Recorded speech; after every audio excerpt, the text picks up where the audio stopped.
Hey everybody, it's Ron from Pick Dawgz, and this is Ron's Rundown. We're going to go over the MLB games scheduled for Sunday, April 16th, 2023.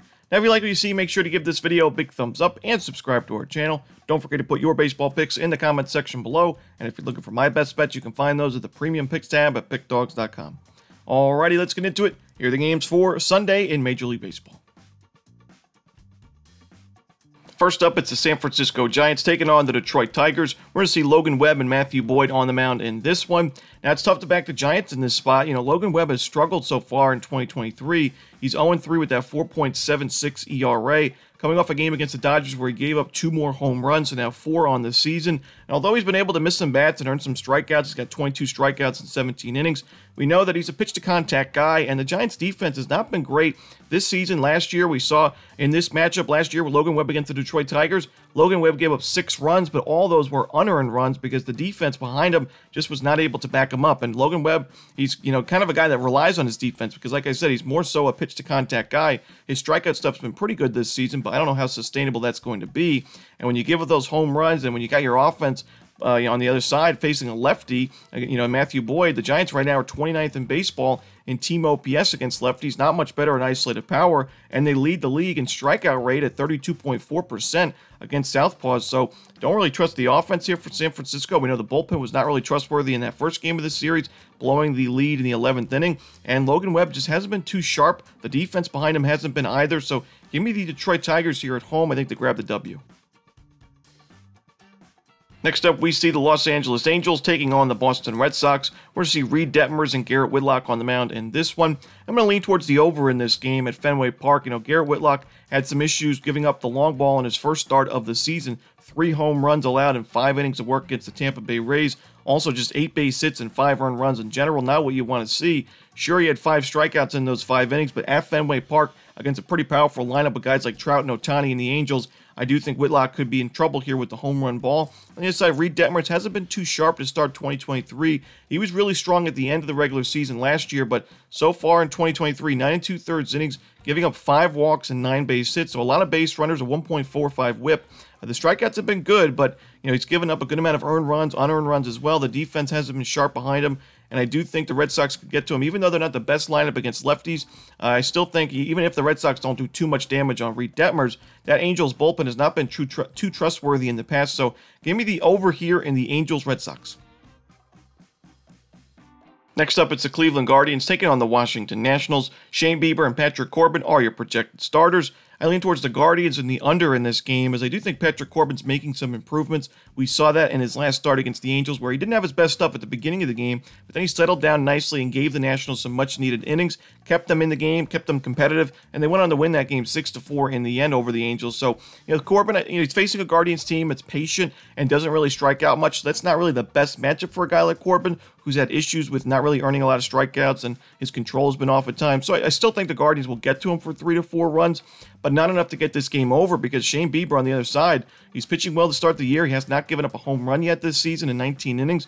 Only 4 walks to go with it. I'd like to see his strikeout stuff go up a little bit, but here against the Nationals, the team that's ranked dead last in baseball in both team OPS and isolated power against righties, this should be another good start for Bieber and a low-scoring game overall. So give me the Guardians on the run line and the under in this Nationals-Guardians matchup.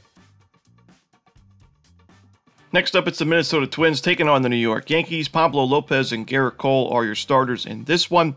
To me, no reason not to take the under in this game, as we got 2 starting pitchers that are off to great starts in 2023. Garrett Cole is 3-0 with a 1.4 ERA, 22 strikeouts in 19 1/3 innings pitched, a solid .93 whip, is 11th in baseball right now, and he's pitched well at Yankee Stadium this season. He's 2-0 with a .73 ERA, 19 strikeouts in his home innings in only 12 1/3 innings at home. So, I think Garrett Cole puts together a good outing. I think Pablo Lopez on the other side, great pickup for the Twins in the offseason.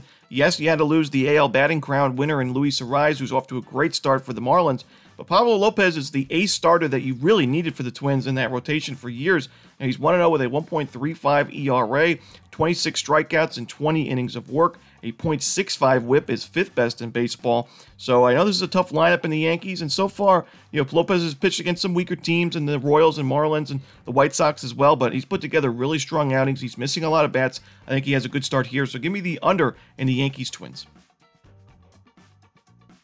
In our next game, we see another good pitching matchup between the Tampa Bay Rays and the Toronto Blue Jays. Shane McClanahan and Alek Manoah are your starters. I'm going to wait to see Alek Manoah put together a really strong outing at Rogers Center before I back him in a spot like this against a really tough Rays lineup that's crushing righties this season.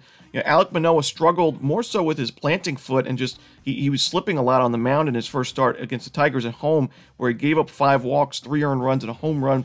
He just didn't really have any consistency with his windup in that game, and that's what concerns me. I wonder if this was just a one-time thing where Alek Manoah is going to be able to, adjust to the new mound at the Rogers Center and be able to pitch well in this spot, or if it's going to take some time for Manoah to get used to that mound and have a good outing. And it's not really a spot I want to be in with Manoah and the Blue Jays against McClanahan and one of the best teams in baseball. Like I said, the Blue Jays not really hitting lefties well this year, and McClanahan's off to a great start, 3-0 with a 1.59 ERA, earning plenty of strikeouts, 21 Ks in 17 innings, has yet to give up a home run, which is important because we've seen McClanahan at times have issues with the long ball. So I think McClanahan and the Rays grab this one. I'm going to take the Tampa Bay Rays on the money line.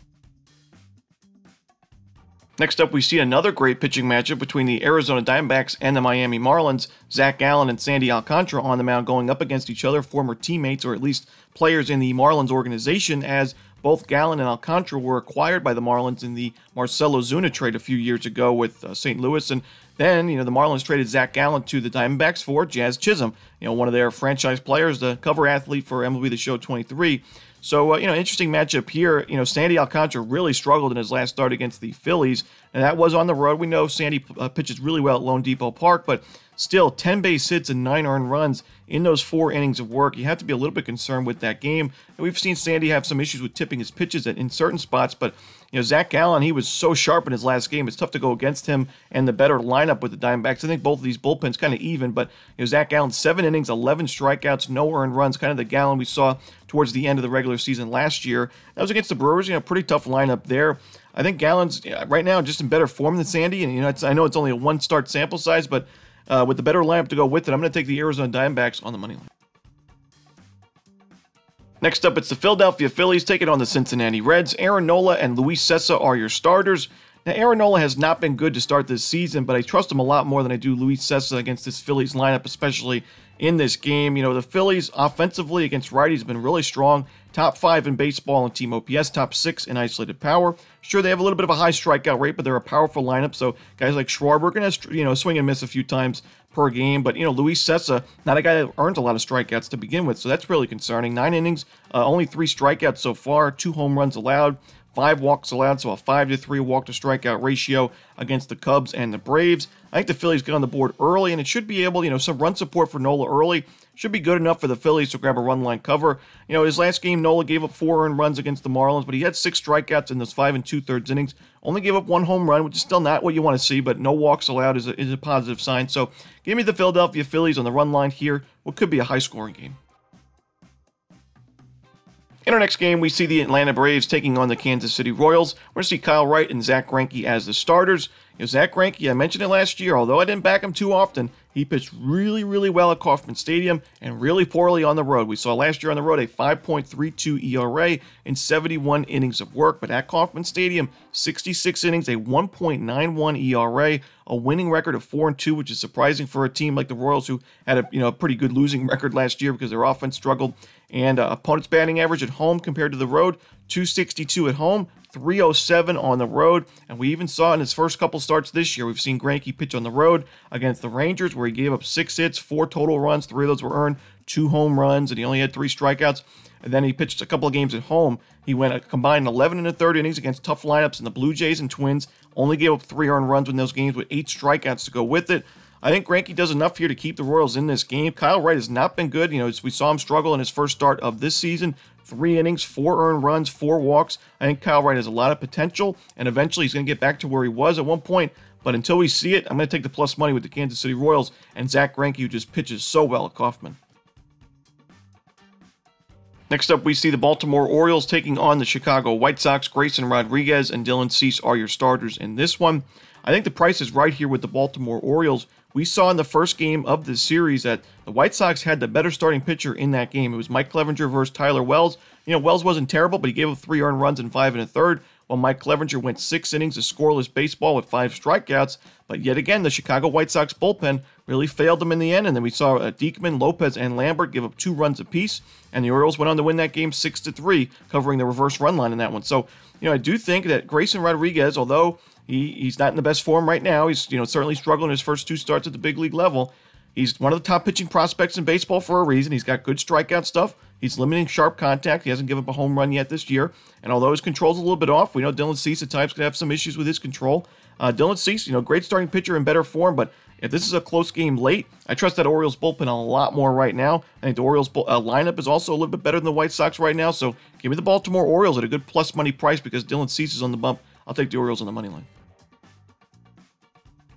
Next up, it's the Pittsburgh Pirates taking on the St. Louis Cardinals. Mitch Keller and Miles Mikolas are your starters in this one.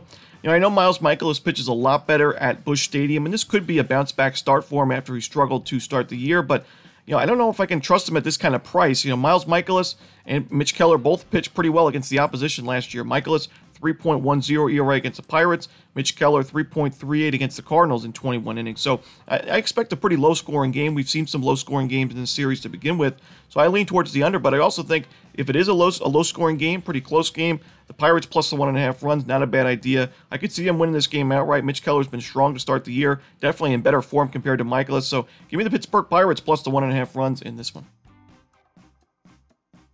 Next up, we see the New York Mets taking on the Oakland Athletics. We're going to see Max Scherzer and J.P. Sears on the mound in this one. I'm going to lean towards the Mets here, laying the 1.5. I don't really love this game because I just don't love the price we're getting with the Mets. Max Scherzer this season has not been the same. We saw his velocity really drop down so far, about 92 miles per hour on his fastball, when we've seen not too long ago, Scherzer was hitting 95, 96 on the fastball. His 2-strike pitches haven't been the best, his put-away pitches, so he's given up some home runs. I do think he's a little bit overvalued in a spot like this, but J.P. Sears is also not really a starting pitcher I want to back against a team like the New York Mets. We saw in the first game of the series, the Mets offense exploded. They had 17 walks and 17 runs in that game. And J.P. Sears, although his control hasn't been too bad this season, giving up the long ball, giving up a lot of base hits, I think the Mets could get to him for a few runs early on. I don't trust that Athletics bullpen either, and the Athletics lineup also not great. So I'm going to lean towards the Mets here and lay the 1.5 runs, but I still have a little bit of concerns with Max Scherzer's game. Next up, it's the Chicago Cubs taking on the Los Angeles Dodgers. We're going to see 2 lefties on the mound in this one, Drew Smyly and Julio Urias. Both of these teams' offensive numbers against lefties haven't been too bad to start the year. Both teams in the top 15 in team OPS, and the Los Angeles Dodgers number 4 in baseball in isolated power. Cubs are also in the top 15 in isolated power against lefties, so I do think both offenses are going to have a pretty good day, especially early on in this game. Drew Smyly, I mentioned when he pitched last against the Mariners, I consider him more of a Wrigley Field style pitcher, a guy like Kyle Hendricks, a guy that keeps the ball on the ground but doesn't really earn a ton of strikeouts, but when the wind is blowing in Wrigley, he's going to be able to put together good outings. Now, he actually pitched well at Wrigley when the wind was blowing out against the Mariners. He went 5 innings, 1 earned run, 7 strikeouts, but on the road last year, ERA above 4 against this really tough Dodgers lineup. I don't really trust him at all. And I do think on the other side, Urias could give up a few runs early, and we're going to get over this total. So give me the Cubs, Dodgers, over. Next up, we see the Milwaukee Brewers taking on the San Diego Padres. Wade Miley and Yu Darvish are your starters in this one. Not my favorite game on the board because I just don't like the price we're getting with San Diego, but that's the side I'm leaning right now. Is Wade Miley, lefties off to not too bad of a start this year, and the Brewers have been competitive in this series, but the Padres, top 15 in team OPS against lefties, number 7 in isolated power against lefties. They don't really strike out much, too, as a team. Their 17.4% strikeout rate is the 5th lowest in baseball against those left-handers. Wade Miley also already a guy that doesn't earn a lot of strikeouts to begin with, so I do think the Padres get to him early. Yu Darvish in his first start against the Diamondbacks had some issues with his control, but in his last start against the Mets, only 1 walk in that game, so really his control wasn't the problem. I think he has a good start here at home. I think the Padres win this game, so I'm going to take the San Diego Padres and lay the 1.5 runs. Next up, we see the Colorado Rockies taking on the Seattle Mariners. No official lineup for this game as the Rockies have not announced a starter, but we should see Luis Castillo on the mound for the Mariners. For me, that's enough to lean towards Seattle's way and lay the 1.5 runs, as Luis Castillo, one of the best pitchers in the American League so far this year and last year, and so far he's got 17 2/3 inning with 17 strikeouts, no home runs, only 4 walks allowed, a 1.02 ERA is 9th best in baseball, and a .74 whip is 6th best in baseball. You're facing a Rockies lineup that's not very good away from Coors Field, so I don't think the Rockies do much of anything offensively. We'll see who they decide to go with on the bump, but this is not a very good Rockies pitching staff either. So give me Seattle on the run line, laying the 1.5 runs, but I'm going to tell you right now, the line's not out yet, but it's not going to be a very good price with Seattle. And in your final game for Sunday's card of Major League Baseball, it's your Sunday Night Baseball contest on ESPN. Rangers-Astros here in the AL West between Andrew Heaney and Framber Valdez. Framber Valdez last year against the Rangers was outstanding. 34 2/3 innings of work with 39 strikeouts. Opponent's batting average of .214, only 2 home runs allowed, and a 1.56 ERA. Basically Cy Young numbers for Framber against the Rangers. And Andrew Heaney, although he pitched really well in his last start in 5 innings, 10 strikeouts against the Royals, he's a starting pitcher that really relies on those missed bats. He has to be able to strike out batters to have success. We've seen him have issues with his control, issues giving up the long ball, and some sharp contact. You're facing an Astros team that not only hits lefties very well, where right now they're in team OPS, they're ranked 6th in baseball, isolated power, they're ranked 2nd, but they're also a lineup that's the lowest strikeout rate in baseball against lefties by a pretty good margin. 13% strikeout rate in 138 plate appearances against lefties. To me, this is a nightmare matchup for Andrew Heaney and basically a nightmare matchup for the Rangers bats because they struggled so badly against Framber last year. I could see the Rangers scoring more than they did last year against Framber, but I think the Astros get to Heaney early and often. So give me the Houston Astros laying the run line in this Sunday Night Baseball game. And that's it. Those are the games for Sunday in baseball. Hope you enjoyed this video. If you did, don't forget to hit that like button and subscribe. But don't forget to put your baseball picks in the comment section below. Again, if you're looking for my best bets, you can find those at Pickdawgz Premium. As always, this is Ron Romanelli. Good luck.